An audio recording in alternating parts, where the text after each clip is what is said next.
আসসালামু আলাইকুম বন্ধুরা, কেমন আছো? আশা করি সবাই ভালো আছো। আমি আল্লাহর রহমতে ভালো আছি। আজকে আমি আমার রান্নাটা দেখাবো। আজকের রান্না আমার বাগনিন আসছে আলু দিয়ে মুরগির মাংস রান্না করে খাওয়ানো হবে।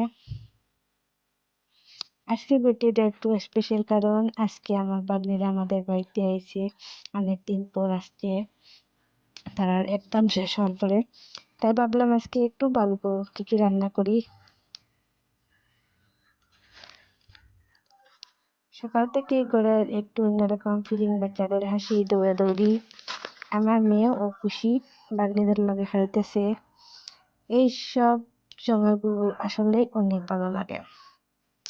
তো ভাবলাম আজকে কি রান্না করবো, শেষে ঠিক করলাম আলু দিয়ে মুরগির মাংসটা রান্না করবো, কারণ এটাই সবাই পছন্দ করে। দেখুন, আমি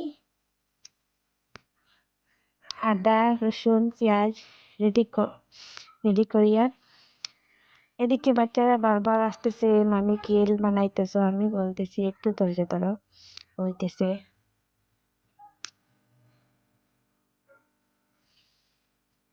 এদিকে বাচ্চারা খেলাধুলা করতেছে, হাসি দুষ্টামি, আমিও কাজ করতেছি, আর তাদের দিকে তাকাইয়া মন ভালো হইতেছে। আজকে আরো কিছু বাস্তব কথা বলবো মেয়েদের সম্পর্কে। মেয়েদের মনের ভিতরে কিছু কষ্টের কথা, এই কষ্টগুলি সবাই দেখে না, কিন্তু অনেক মেয়েই জীবনে থাকে। একটা মেয়ে ছোটবেলা থেকে অনেক স্বপ্ন নিয়ে বড় হয়। সেভাবে একদিন তার নিজের একটা সুখের সংসার হবে, কিন্তু সব স্বপ্ন পূরণ হয় না। একটা মেয়ে যখন বিয়ে করে, সে নিজের ঘর, নিজের মানুষ সব ছেড়ে অন্য ঘরে যায়। নতুন মানুষ, নতুন পরিবেশ, সব কিছু মানিয়ে নিতে হয়। সে চায় একটু ভালোবাসা, একটু সম্মান, কিন্তু সব সময় কি সে পায়?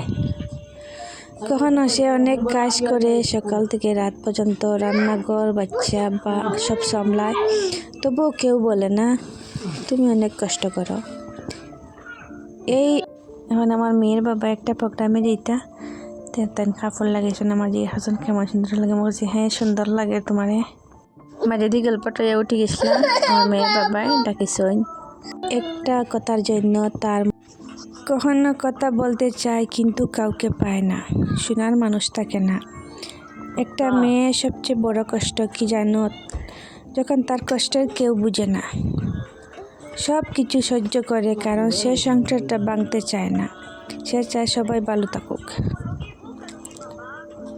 নিজের ইচ্ছা, নিজের স্বপ্ন ধীরে ধীরে সে ভুলে যায়, তবুও সে হাসে, কারণ সে জানে তার হাসির মাঝেই পরিবারের সুখ। তাই বলি, যদি তোমার আশেপাশে এমন কোনো মেয়ে থাকে, মা, বোন, স্ত্রী, তাহলে একবার বলো তুমি ভালো আছো তো, তুমি অনেক কষ্ট করো।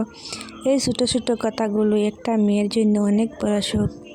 শেষে একটা কথা বলবো, মেয়েরা দুর্বল না, তারা চুপচাপ সব সহ্য করে বলেই তারা সবচেয়ে শক্ত। এখন আমার গল্পটা শেষ। এখন আমি পেঁয়াজটা দিয়ে দিলাম, এটা ভেজে নিব ভালোভাবে ভাজা করে, তারপর মশলাটা দিয়ে দিব।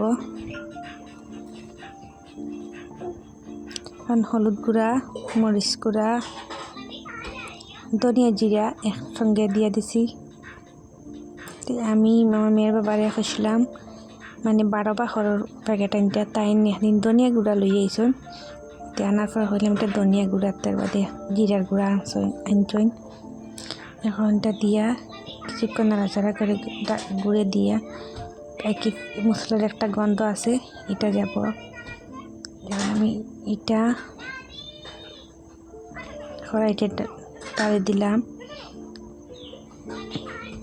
এটা তো আমি কি পেঁয়াজ ভাজি করছি, মুরগ ভাজি করছিলাম, এটা তেল রয়েছে, তখন এটা তাইলে বেকার যাইব। তো এটাতে আমি পেঁয়াজ ভাজি করিয়া তারপরে মাংসর লগে মিশাইয়া এখন